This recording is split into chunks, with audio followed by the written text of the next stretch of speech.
So this is what's going on with EKG. Not a very difficult topic, but there are some terminology. So we're going to start from the very beginning with some of these terminology. So you know with EKG, there's an electrical firing through the heart, right?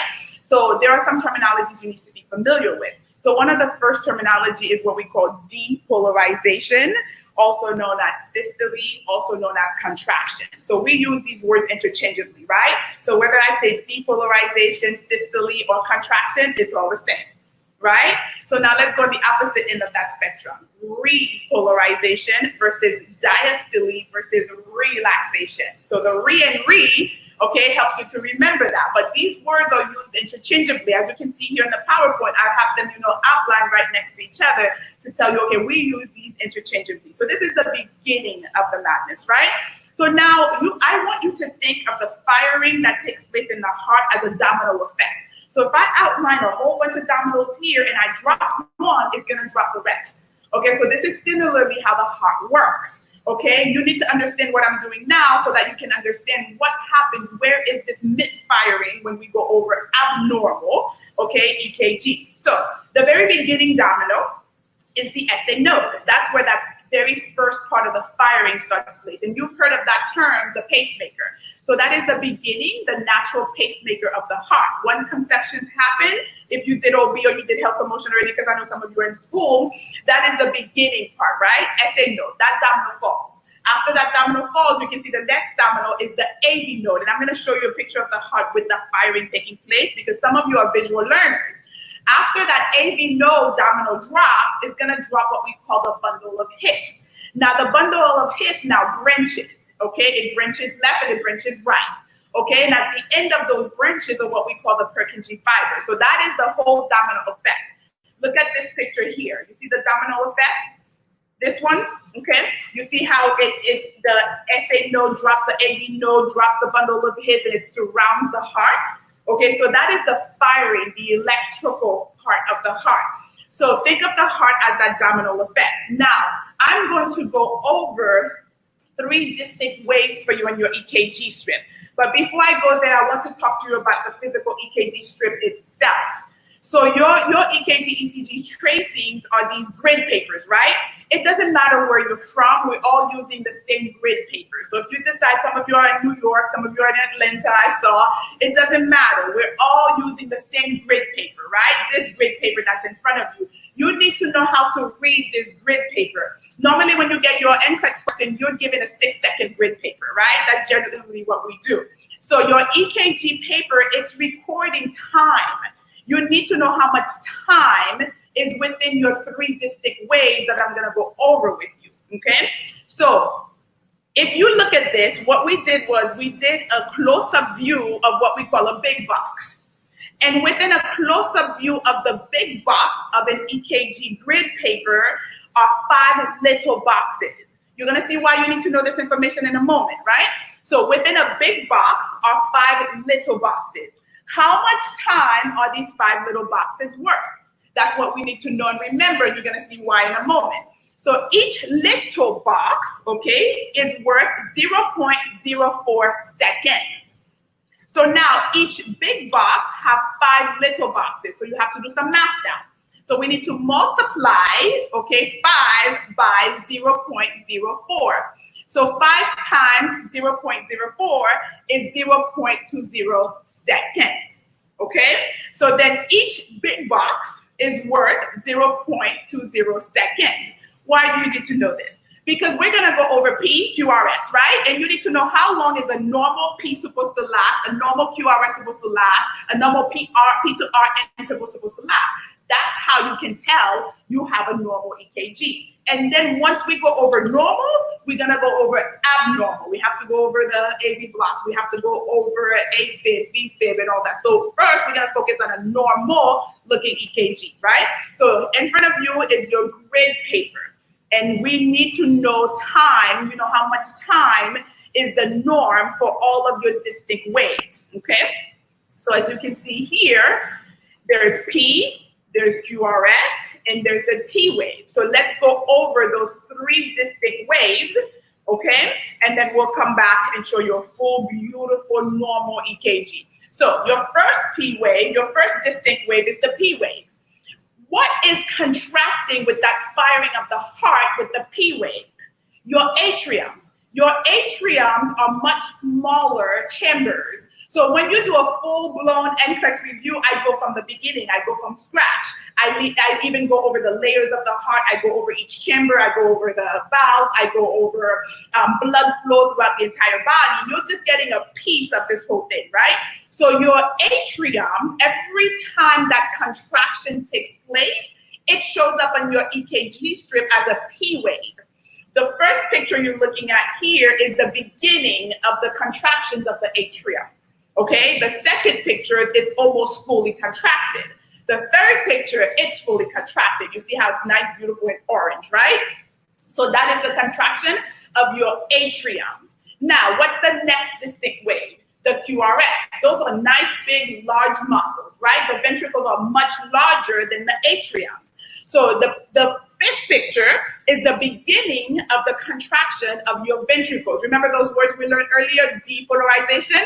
So this is depolarization, contraction of your ventricles, which shows up on your EKG strip as QRS. Now, the ventricles relax at one point and just sits there and receives blood, right? And that is another distinct wave that you need to be familiar with. So when the ventricles are relaxing, waiting for them to be filled up, that is your T wave on your EKG strip. So those are for NCLEX, those three waves you need to be familiar with. Now you have to ask yourself, how long are they supposed to last?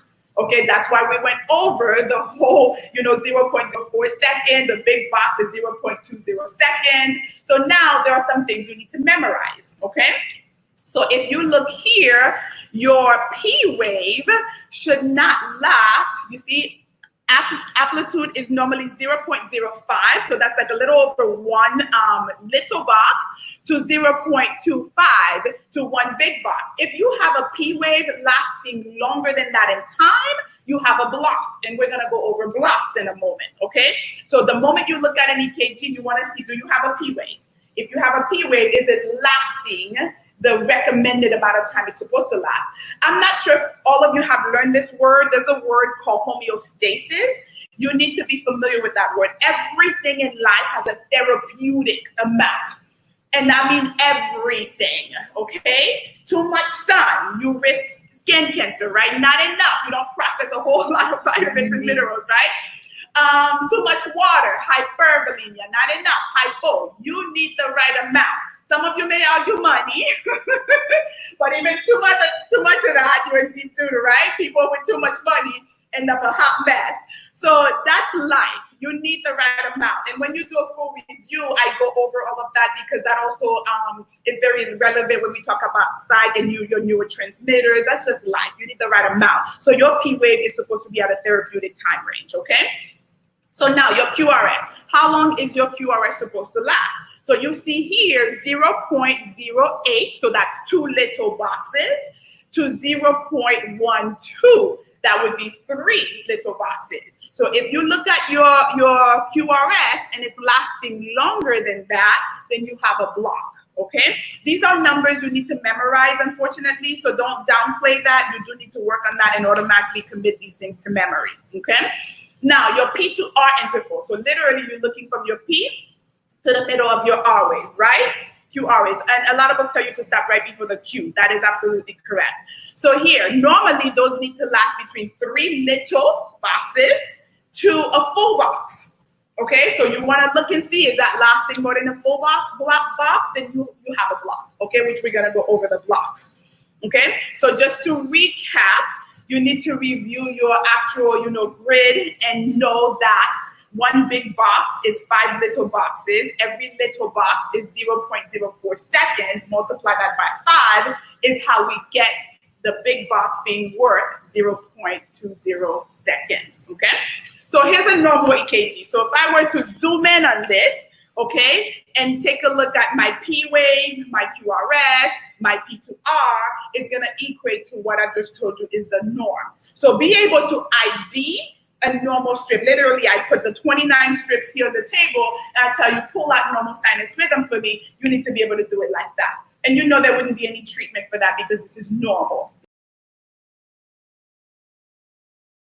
All right, now, The Brady. Brady means below 60, right? So Brady arrhythmia. So here's the thing with your Brady's. So you have some athletes who are naturally bradycardic. Literally, you take their pulse, it's less than 60. It's normal for them. So that's the deal with bradycardic. You only intervene and do something if there's signs and symptoms. So you have a bradycardic patient who's perfectly fine, they're looking at there's no signs and symptoms, you do nothing. Now, if there are signs and symptoms, your drug of choice is atropine. Now, a lot of time we have options, with medication and everything, but I'm always gonna go over with you the drug of choice. Okay, our primary, first go-to. So you'll hear me use different words for that. So Brady, atropine, only if symptomatic, okay? So very easy, and you see the strip, you see how wide your QRSs are? So the moment you take a look at a strip like that, you can tell, okay, that's a slow heart rate. Because if I were to count all my little boxes here between R to R, oh yeah, that's gonna be a lovely Brady client. It's definitely gonna be less than 60, okay? So now, let's go over some blocks. So sometimes the blocks are on your NCLEX, so you need to be familiar with them, and there are a few of them. So the very first one is your atrioventricular block, first degree. I'm gonna come right back.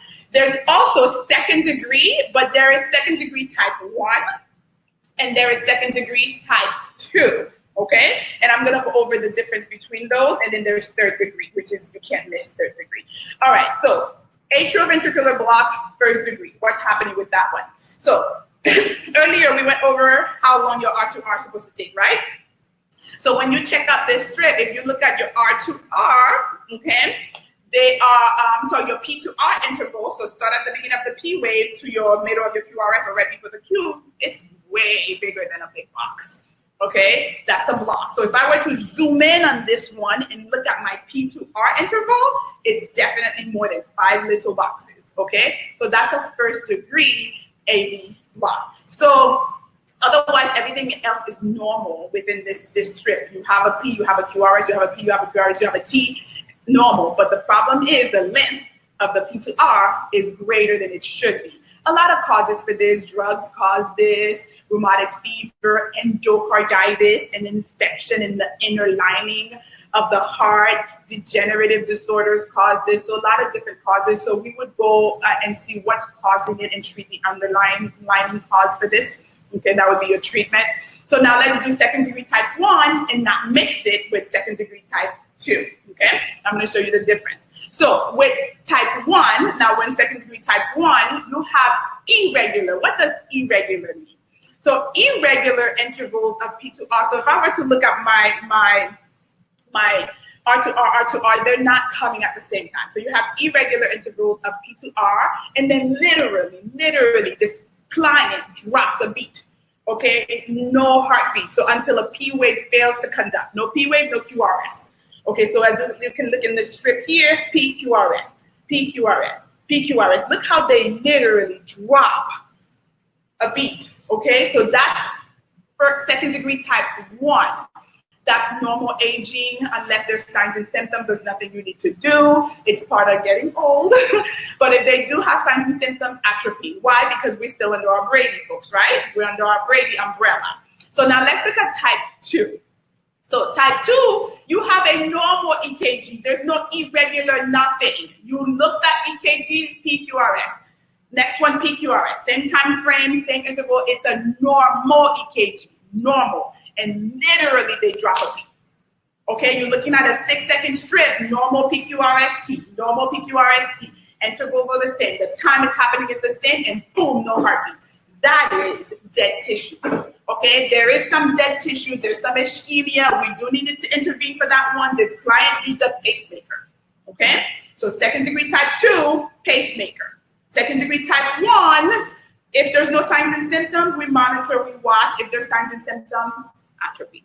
Okay, so now let's go to third degree. You can't miss this strip, right? It's so, oh my God, something's wrong here. So third degree is usually post and myocardial infarction.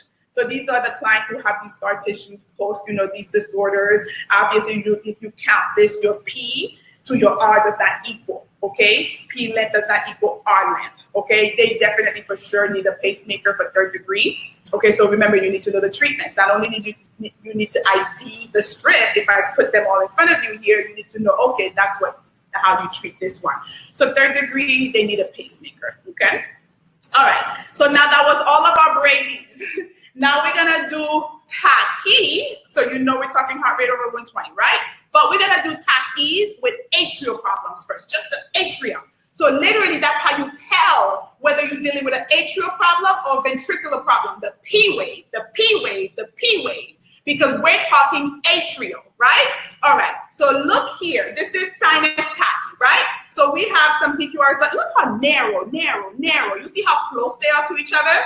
So sinus tachy, you have your, your PQRs here, but they're so narrow that it's not even really showing clearly. So what causes these? A lot. Your NCLEX exam causes these because anxiety brings this on. Exercising brings this on. Like, we went up the stairs this morning, Rose. We were a little bit tacky, especially where I haven't exercised since way before COVID. So, yeah, I've been saying it. I even said I'm going to get a treadmill. It hasn't happened yet. I have a good excuse, though. I have a heel spur, so I always have to wear high heels. If I ever put my foot flat, there's a pain that shoots up. That's because I'm non-compliant, too. I'm not wearing my orthopedic boot like I'm supposed to. Oh, Lord. Yeah, I'm working on that. I'm like a horse patient. Ooh, terrible. I've left, it gets better for advice and everything. Yeah, okay. Focus, Darlene. All right. Hypovolemia, dehydration, will also cause this.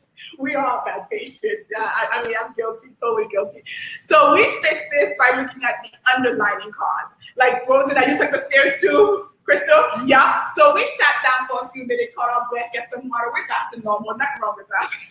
We're out of shape. But besides that, we're fine.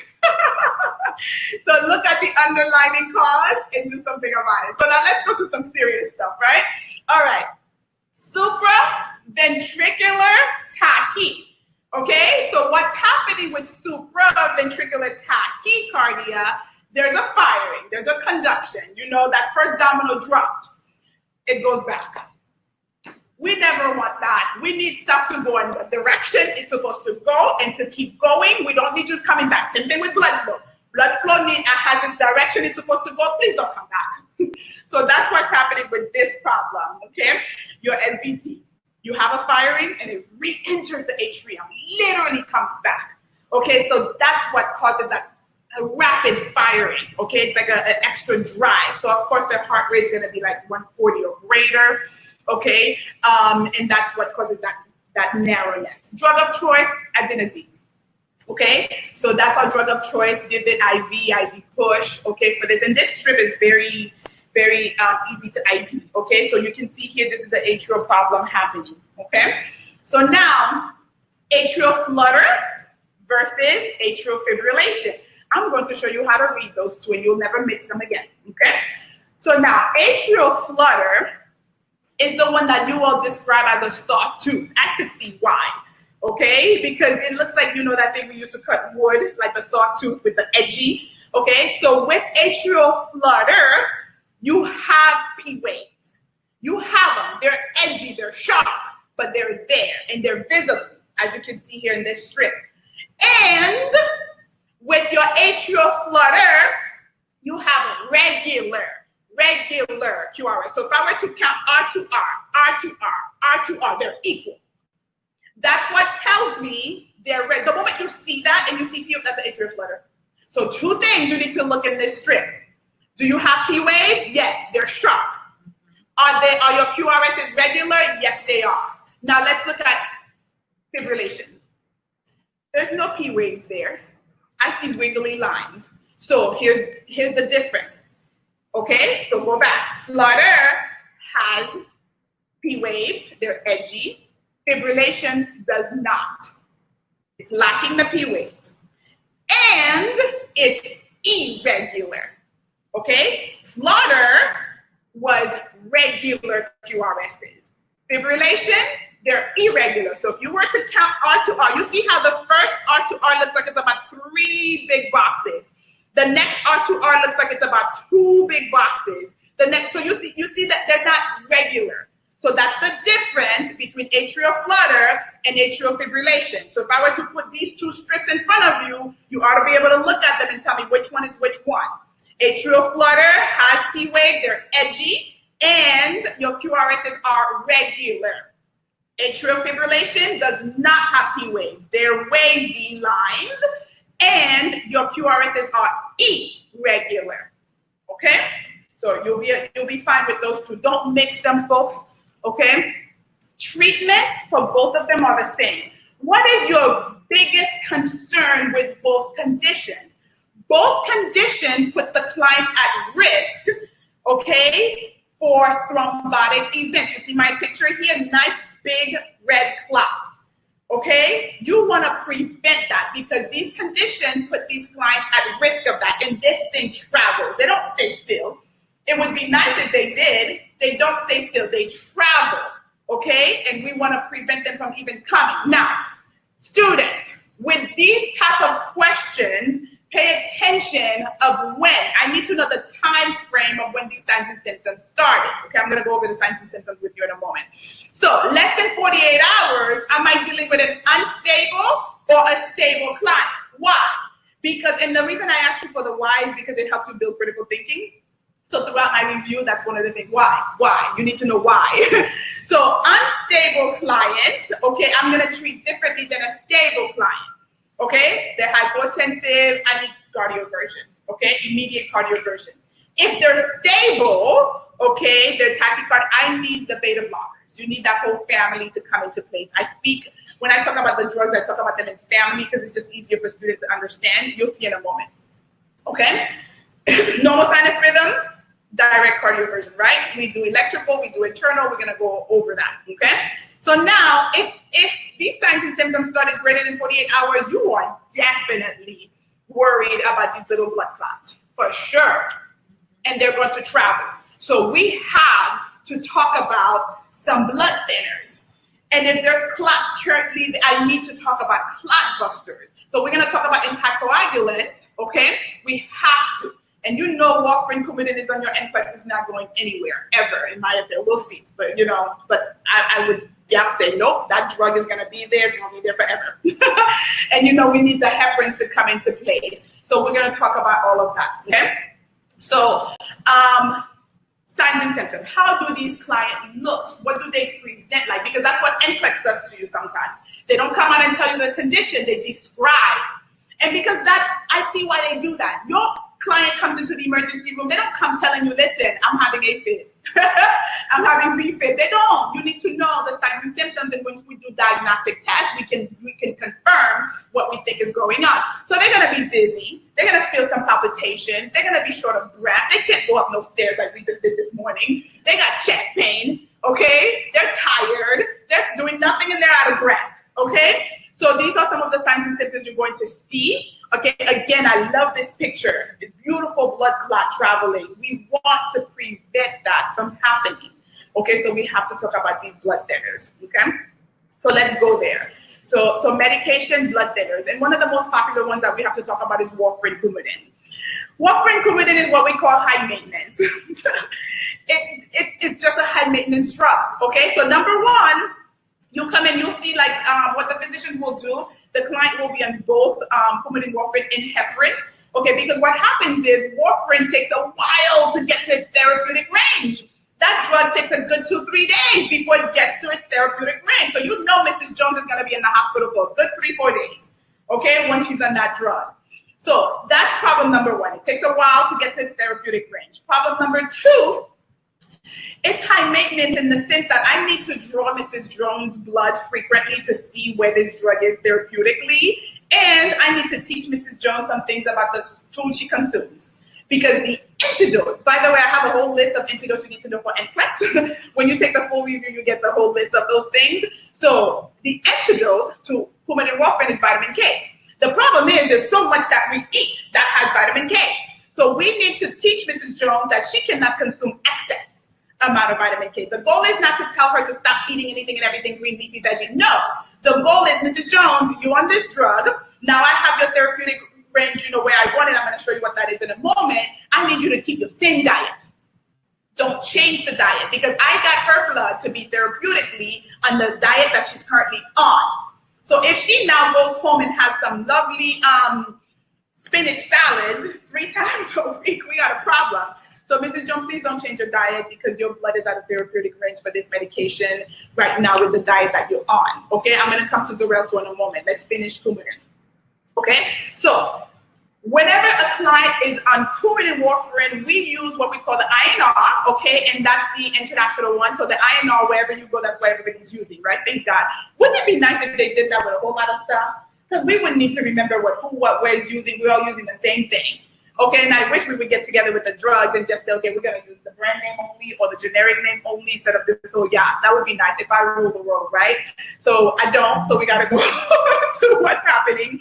So you need to memorize, okay, your normal INR. So the norm, we want it between 2 and 3. So Mrs. Jones is on Coumadin warfarin. We have to pull her INR. We want it between 2 and 3. If it's less than 2, she's at risk to clot. So the purpose, by the way, of the INR is to see the viscosity of her blood. Is it too thick? Is it too thin? No, we want it between 2 and 3. If it's more than 3, she's at risk to bleed. Okay? Either one is bad. Therapeutic. We want that normal homeostasis, right? So in addition to pulling the INR frequently, even if I discharge her this drug, I have to send a home health nurse, or she has to come back to the clinic. I need to draw her blood while she's on this drug. Right? And I need to teach her, listen, these are a whole list of stuff you need to not consume excess amount of, even some medications that in your blood you have to stay away from. That's why we say this one is high maintenance, okay? So in addition to that, the drug that's not high maintenance is Xarelto, which is great. Okay, and you need to know Roxaban, not Xarelto, because remember your NCLEX tests you in your generic names, not your brand names. So please be familiar with your generic names. Okay, don't say I didn't tell you. So now Xarelto is not high maintenance. Mrs. Jones, take this with your evening meal. We're done. You don't need to come for me to draw no blood. You don't need to stay away from certain food. Nothing. So we love that. Less maintenance. Okay. So I'm going over the regimen of what we use to treat, these conditions. So here's some more treatment. So we use the antiarrhythmics family. So let me deviate to pharm just a little bit here to teach you how to study for pharmacology. So one of the first things you want to do when you're studying for pharmacology is to know your drug classifications. Okay, so who's the head of this family? Okay, so your antiarrhythmics are the classification of the drugs you see underneath here. So amiodarone, okay, flecainide, abulazide, okay, pirfenidone, those are all the drugs that fall under the classification of antiarrhythmics. Quinidine is one. So you need to know the drug class, and then you need to know the adverse effects of the class. So every family has a little drama, right? But none of us are perfect. So you need to look at that family and see for that family, what's the biggest concerns. And then you see another regimen we use are the calcium channel blockers. Not all, but a lot of them, the majority of them, and then Depine, Felodipine, okay, Isradipine, Nicardipine. We love that because the suffix help us to categorize it, okay? So those are the treatment that we use, like the cocktails that we use to treat these conditions. So here's another breakdown of your antiarrhythmic. So in addition to that classification, you have class 1, which blocks sodium channels. We have class 2, your beta blockers. Most of them end in alol. You have your class 3, which blocks potassium. You have your class 4, which blocks calcium. So when we do a full review, I break down all of these, subfamilies to you. But in general, whenever a client is on these drugs, you want to go ahead and put them on an EKG monitor. Okay, because we want to know what it is that they're doing to the heart, okay? So the beta blocker families are here. Your anticoagulants are part of the regimen. We just went over warfarin, Coumadin. We went over Xarelto. Here are some other ones for you. You've seen that beautiful Eliquis commercial. So I like to categorize things. So this would be the regimen we use to treat these clients, okay? So now let's go into hang in there for me, okay? I know that's a lot of information, and again, this is just a piece of what you need to do for a full NCLEX review. Okay, last time I did the free one, I did it on pharmacology, okay? And I asked you all, what should the next one be on? And the majority of you say EKG, so this is it. So I know it's a lot, but remember, this was a full class when you did your nursing school. It just is the nature of the beast. There's nothing you can do about that. All right, so now let's move on to tachyarrhythmias with ventricular problems, and then I'm gonna see if everybody's okay, all right? Because the mode that I'm in, I can't see your chats and everything. All right, so tachyarrhythmias with ventricular impulse. All right, so now don't mix, okay? We're gonna go over VTAC, I'm gonna come back. We're gonna go VFib, okay? And of course, we're gonna go over systole, but you should be fine with that. All right, so ventricular tachycardia, VTAC. Obviously, those issues are dealing with the ventricles. And you see earlier with your atrial problems, we had some abnormalities with the atrium, but we had beautiful QRSs, right? So once you look at strips like that, you know the problem is not a ventricular problem. Okay, here, looking at this weird, this is how I describe these. So, VTAC versus VFib, okay? So, VTAC looks like these big M's, don't they? That's you can use to describe them however helps you, but for me, these look like big M's, right? The word T for tachycardia, the letter T, they're tall, aren't they? So ventricular tachycardias are tall. If you look at this, takes 1, 2, 3 big boxes. If you go from bottom to top, that's ventricular tachycardia. They're tall. Look at ventricular fibrillation. They don't take more than a big box.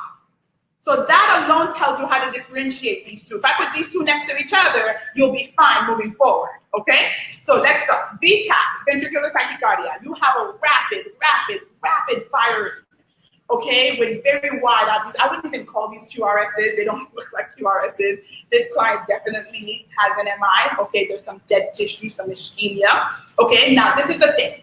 When you get a ventricular tachycardia question, pay attention. Does this client have a pulse? Why? Because your intervention with a pulse VTAC is different than a pulseless VTAC. Let me repeat that. Pay attention when you get a VTAC question, because you need to ask yourself, do they have a pulse or do they not have a pulse? Because your intervention, what you do, how you treat them changes. Okay, so your VTAC may initially start with a pulse, but you need to do something about this quickly because it can rapidly go to a pulseless VTAC. So obviously I have more time if they have a pulse, but if you don't intervene, it's gonna go to a pulseless VTAC, okay? VTAC with a pulse, amiodarone. VTAC without a pulse, Polacodin. If you're not in the hospital, you call 911. Remember your CPR days? You get the AED, right? All right, so pay attention whether you got a pulse or whether you do not have a pulse, because what you do differs, okay? All right, you see this EKG, right? We go from VTAC to VFib in a moment. Now, VFib always pulseless, okay? VFib is always pulseless. So that tells you right there you're calling a code. Okay? Always pulseless. There's dead tissue. Yep. There's a part of the heart that's getting no oxygen. How is it going to pump and get blood to your body? Okay? So typically, VFib, ventricular fibrillation, evolves from VTAC. If you had intervened with the VTAC when they had a pulse, you wouldn't be here right now. But let's say you don't. Sometimes these things happen at home, nobody's around. Right? And it will go into a ventricular fibrillation, which is always pulseless. We're always calling a code for this one, okay? Now, some students have told me in the past that's Toussaint de Point. This side is on your NCLEX, so I always want to remind you of this one. This is a unique one. It's due to electrolyte imbalance. So this one of the first things you'll see the physicians do is order a chem panel. Okay, I need to get a chemistry panel to see what your magnesium and your calcium are doing. Okay, usually for these patients, they're low, so we need to give them an injection, okay? So that's usually the issue with that. It's just you need to be able to ID that strip and know it's an electrolyte problem. All right, asystole you'll be all right with. All right, let's talk about AED when we talk about asystole. So when we do an automated external defibrillator, and then you set the client up, and the machine tells you, clear, everybody clear, and you're supposed to say, clear, everybody clear, because if not, and you touch this client, you too are going to get shocked, right? But if the client is already in asystole, you're not going to get the direction, okay? And the machine is not going to shock because your AED needs a rhythm. It may be an Okay, there we go. Let's pull it up here. And I'll have to go back to that slide. That's okay. All right. So we just have a few more abnormals, and then I'm just going to remind you of some things, and then we will be done. Okay, so there are a few strips that just don't, fit under either category, whether it be grade E or tacky. They're special, right? They're unique. So those strips are just as important, okay? There's been questions on the NCLEX about PVC. Okay, premature ventricular contraction. The name tells you a lot. Students start paying attention to names because names tells you a lot, okay? So obviously it's abnormal, but it's a premature ventricular contraction. So it is happening in the ventricle, but it's happening prematurely, okay? So if the client has no symptom, you don't need to intervene, but we do need to watch this client because sometimes with PVCs can progress to ventricular tachycardia that we just talked about, or even worse, ventricular fibrillation, which is deadly.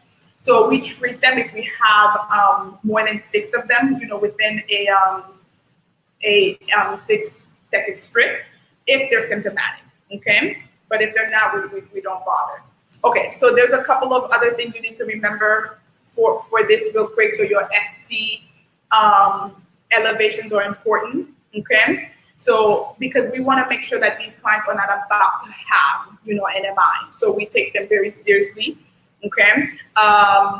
Because they're blockage to the supply of the heart. We want the heart to get blood to the heart pumps blood to the entire body, but it too needs blood. So we always want to check out the coronary artery diseases, make sure routes, make sure they're not blocked, because that's the electrolytes very much impact how your heart functions. That's why when I found this little PowerPoint, I was like, okay, this is pretty cool. So you see the normal. Now pay attention to your T wave, because remember with the T wave, it's repolarization. The ventricles are relaxing and just waiting to be filled with blood. If your electrolytes are abnormal, you're going to see some changes in your T wave. But let's do hypokalemia first. This is the vocabulary which I was telling you about. So there are some things, some knowledge, some information that needs to be readily available. Okay, so like I just said, hypokalemia, hyperkalemia, hypokalemia. So if you're not familiar with what electrolyte I'm talking about when I say kalemia, then that means you need to work on some fundamental stuff, right? So you have to be honest with yourself and do that, okay? So here, hypokalemia will cause a long QT interval like you see here in this picture. If you go from the Q, my goodness, that is so widespread. Obviously something is wrong. It's the potassium that's too low. Now, when it's too high, remember homeostasis, okay?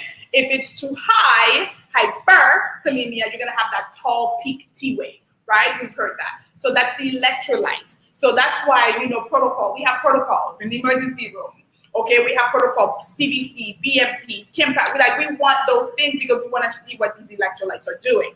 Okay, hypocalcemia, you see a prolonged QT interval. So pay attention to your electrolyte and know, what the effect that they will have on your EKG strips. Okay. Now, what I do is usually when I do a full review, I go into the pediatric disorders and I go